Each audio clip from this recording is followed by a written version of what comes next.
पूर्व भारत पर कई बार विदेशी आक्रमण हुए और उन आक्रमणों के फलस्वरूप भारत में राजनीतिक परिवर्तन तो हुए, परंतु भारत के आर्थिक ढांचे पर आक्रमणों का कोई विशेष प्रभाव नहीं पड़ा।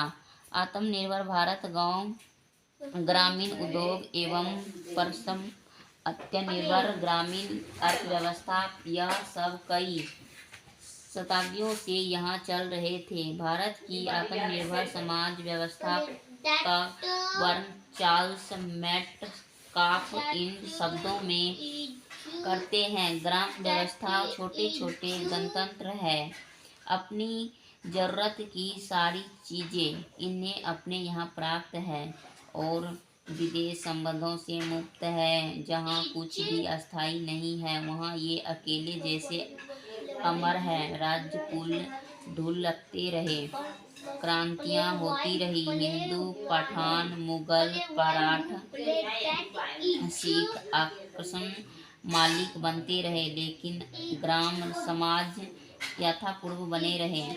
भारत पर अंग्रेजों की विजय इन आक्रमणों से भिन्न थी। यह विजय उस राष्ट्र द्वारा की गई थी जिसने अपने देश में जागीरदारी प्रथा को समाप्त किया था तथा एक आधुनिक मध्यम वर्ग समाज का निर्माण किया था।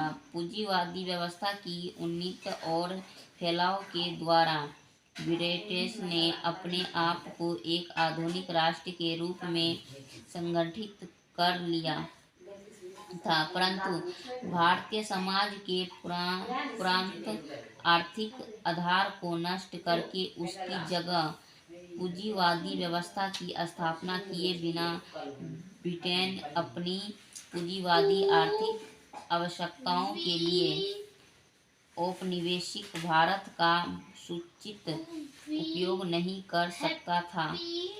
भारत पर अंग्रेजों के राजनीतिक प्रभाव के विस्तार की दिशा में उठाया गया प्रत्येक कदम पुरानी अर्थव्यवस्था के लिए विघटन और नए उन आर्थिक रूपों के उद्देश्य की दिशा में ही अगला कदम था। ये सभी कदम भारतीयों के लाभ के लिए नहीं वरन ब्रिटिश लाभ के लिए प्रतिपादित किए गए थे।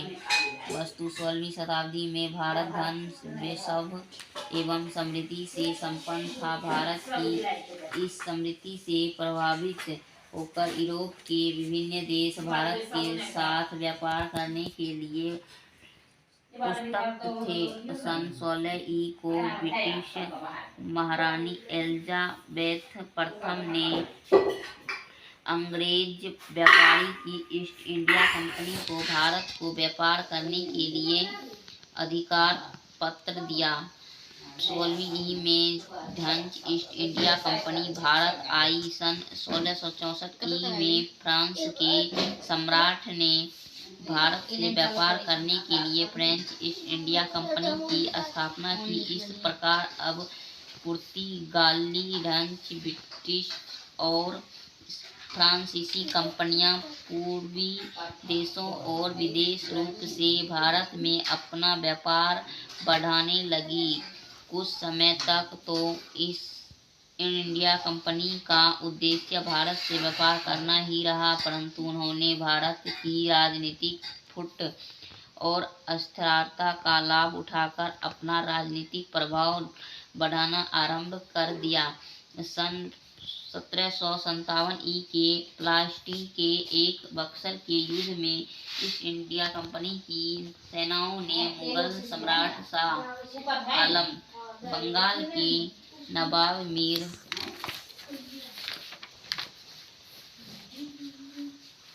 कासिम तथा अवध के नवाब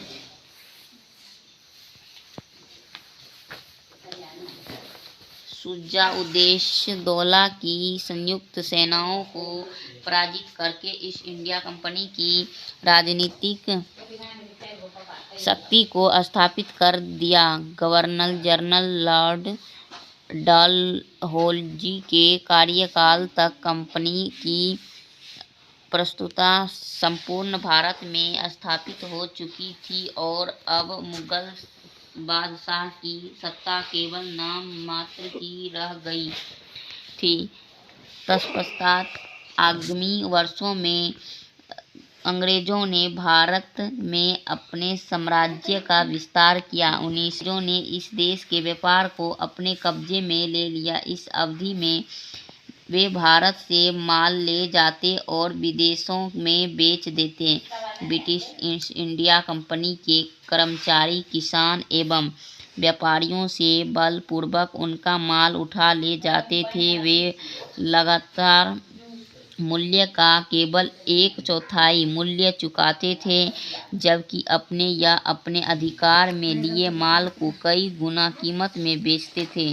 अंग्रेज मनमाने ढंग से स्वयं यह निर्धारित करते थे कि प्रत्येक कारीगर किस प्रकार का माल तैयार करेगा और कितनी कीमत पर बेचेगा। यदि कारीगर कम दाम लेने को तैयार नहीं होता था तो उसे बांधकर और कोड़े मारकर भगा दिया जाता। यह व्यापारिक पूंजी का काल था। औद्योगिक क्रांति के फलस्वरूप भारत को ब्रिटिश कारखानों के लिए कच्चे माल का निर्यातक देश बना दिया गया एवं वहाँ के कारखानों में निर्मित माल को भारत की मंडियों में खपाया जाने लगा। औद्योगिक पूंजी के इस दौर में भारत में निर्मित वस्तुओं पर ब्रिटेन में भारी चुंगी वसूली जाती थी, जबकि ब्रिटिश माल जब भारत आता तो उस पर कोई चुंगी नहीं ली जाती थी। परिणाम स्वरूप भारतीय उद्योग धंधे एक योजना के तहत नष्ट कर दिए गए। अब भारत ब्रिटिश माल पर निर्भर हो गया। लोहा गलाने के देसी उद्योग नष्ट कर दिए गए तथा उनके स्थान पर सस्ता आयातित लोहा व इस्पात बाजार में आने लगा। भारत को इंग्लैंड का एक उपनिवेश बना दिया गया। भारत का आर्थिक शोषण जितना अधिक ब्रिटिश शासन काल में हुआ उतना मध्यकाल में नहीं हुआ। आर्थिक दृष्टि से दोनों शासनकालों में कुछ विभिन्नताएं थीं। अधिकांश मध्यकालीन शासकों का जन्म भारत में हुआ और ये वहाँ के निवासी थे, लेकिन ब्रिटिश शासक विदेशी थे और विदेशी ही बने रहे। मध्यकालीन शासकों द्वारा अर्जित धन देश में ही निवेश किया गया, लेकिन अंग्रेजों ने अपने अर्जित धन को अपने देश इंग्लैंड में निवेश किया। R.C. दत्त ने अपनी पुस्तक भारत का आर्थिक इतिहास में धन निकाल के बारे में उल्लेख किया है कि राजा द्वारा अपनी जनता से अधिक कर ग्रहण करना सूरज द्वारा पृथ्वी से उस पानी प्राप्त करने के समान होता है जो वर्षा के रूप में पुनः भूमि को देता है, परंतु यहाँ तो सूरज पानी भारत से ग्रहण करता है तथा वर्षा केवल इंग्लैंड में करता है।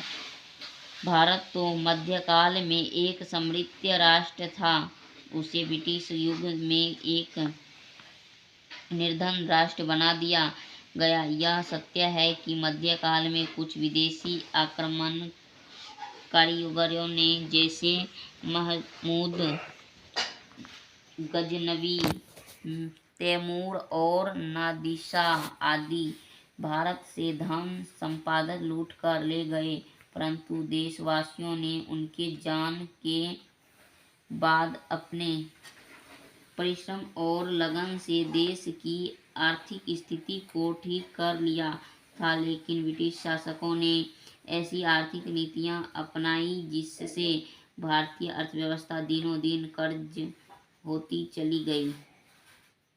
प्राकृतिक संसाधनों से समृद्ध भारत को अंग्रेजों ने अपनी औद्योगिक विकास की पूर्ति के लिए हर प्रकार से लूटा। बंगाल में दीवानी प्राप्त करने से पूर्व ईस्ट इंडिया कंपनी का व्यापार एक तरफा था। भारत को बेचने के लिए इंग्लैंड के पास कुछ नहीं था, जबकि भारतीय वस्तुओं की उसे आवश्यकता थी जिसका व्यापार कंपनी के लिए बहुत ही लाभदायक था। इंग्लैंड का ऊनी उद्योग काफ़ी विकसित था, पर भारत में ऊनी कपड़े की मांग न थी, इसलिए भारतीय वस्तुओं की आपूर्ति करने के लिए कंपनी को इंग्लैंड से सोना चांदी जैसी बहुमूल्य धातुएं भारत लानी पड़ती थी। पहले इन धातुओं का इंग्लैंड के कुल निर्यात में बहुत अधिक हिस्सा था, परंतु सन 1757 के बाद यह तेजी से घटने लगा, क्योंकि कंपनी का बंगाल के राजस्व पर नियंत्रण हो गया था। यहाँ से भारत की लूट प्रारंभ हुई, जो सन 1947 तक निरंतर चलती रही। धन का निकास सन 1757 के प्लासी के युद्ध के पश्चात भारत से धन निकासन की शुरुआत हुई। धन निकासन का तात्पर्य ऐसे धन से है जो भारत से इंग्लैंड को वेतन तथा भुगतान पेंशन कर्जों पर ब्याज भारत में लगी ब्रिटिश पूंजी की कमाई के रूप में इंग्लैंड भेजा जाता था, और इसके बदले में भारत को कोई आर्थिक तथा व्यापारिक प्रतिफल प्राप्त नहीं हो रहा था। ऐसे धन को तत्कालीन भारतीय राष्ट्रीय नेताओं ने धन की निकासी कहा। विचारधारा के अनुसार आर्थिक निकास उस समय होता है जब किसी देश से प्रतिकूल व्यापार संतुलन के फलस्वरूप सोना और चांदी का निकास किसी दूसरे देश में होता है। प्लासी के युद्ध के बाद भारत की यही स्थिति बन गई। इंग्लैंड का भारतीय अर्थव्यवस्था पर एकाधिकार हो गया था। भारत धन का इंग्लैंड की ओर अविरल प्रभाव होने लगा।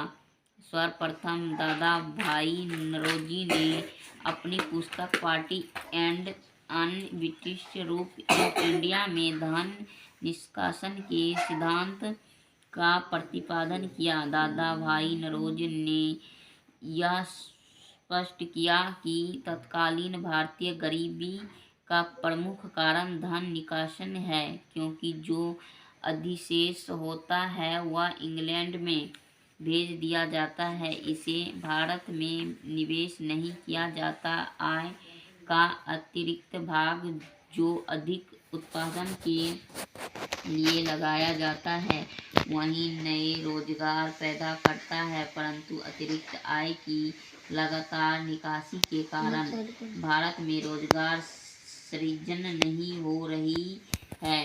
उन्होंने कहा कि भारतीय धन और पूंजी का एक बड़ा भाग या तो देश के बाहर भेज दिया जाता है अथवा उसका एक प्रत्यक्ष ढंग से कर्जों के ब्याज भारत में लगी ब्रिटिश पूंजी की कमाई और यहाँ पर सेवा करने वाले सैनिक या नागरिक अधिकारियों के वेतन और पेंशन के रूप में निर्यात कर दिया जाता है। उन दिनों यह वादा किया जाता था कि ब्रिटिश शासन ने भारत को जान माल की सुरक्षा का लाभ दिया। इस दावे पर भी आपत्ति करते हुए दादा भाई नौरोजी ने लिखा, कल्पना यह है कि भारत में जान और माल की सुरक्षा है, लेकिन वास्तविकता यह है कि ऐसी कमाई चीज नहीं है। जान और माल की सुरक्षा एक अर्थ है। यह एक तरह से यो कहे कि लोग आपस की यह देशी निरंकुश राजाओं की हिस्सा से सुरक्षित है, लेकिन इंग्लैंड की जकड़न कुछ ऐसी है कि संपादित की सुरक्षा बिल्कुल नहीं है और परिणाम स्वरूप जान की सुरक्षा भी नहीं है। भारत की संपत्ति सुरक्षित नहीं है। उसकी संपत्ति को आजकल की दर से 3 या 4 करोड़ पौंड सालाना हजम कर रहा है। अंत में विनम्रता के साथ यह कहने का साहस करता हूँ कि भारत जान और माल की सुरक्षा का सुख नहीं भोग रहा है। भारत में लाखों लोगों के लिए जीवन का अर्थ है आधा पेट भोजन, भूखमरी, अकाल और बीमारी। यही सिद्धांत आगे चलकर राष्ट्रीय आंदोलन में जन जागृति का कारण बन। नौरोजी के अनुसार सन 1867 से 68 में भारत की प्रति व्यक्ति आय 20 रुपये थी, जबकि जीवन निर्वाह हेतु न्यूनतम 34 रुपये वार्षिक की आवश्यकता थी। आश्चर्य की बात यह थी कि सरकारी आंकड़े बताते हैं कि सन 1867 से 68 में भारत की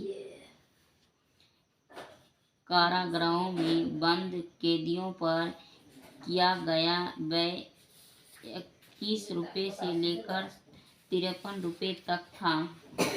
अतः इससे समाप्त होता है कि भारत के आम आदमी के जीवन निर्वाह की स्थिति ब्रिटिश काल में विकट थी। नौरोजी के अनुसार धन निष्कासन की निम्नलिखित प्रतिज्ञा थी। गृह व्यय में उन व्ययों को शामिल किया जाता था जो भारत संचिव तथा उससे संबद्ध व्यय होते थे। इससे ईस्ट इंडिया कंपनी के भागीदारों का लाभांश, विदेशों में लिए गए सार्वजनिक ऋण, सैनिक और असैनिक व्यय तथा इंग्लैंड में भंडार की खरीद सम्मिलित ने यह व्यय सन 1857 के उपरांत बहुत अधिक बढ़ गया था। सन 1897 के बीच 24% हो गया था तथा सन 1920 से 21 में यह और अधिक बढ़ केंद्र सरकार के समस्त राज्य का 40% हो गया था।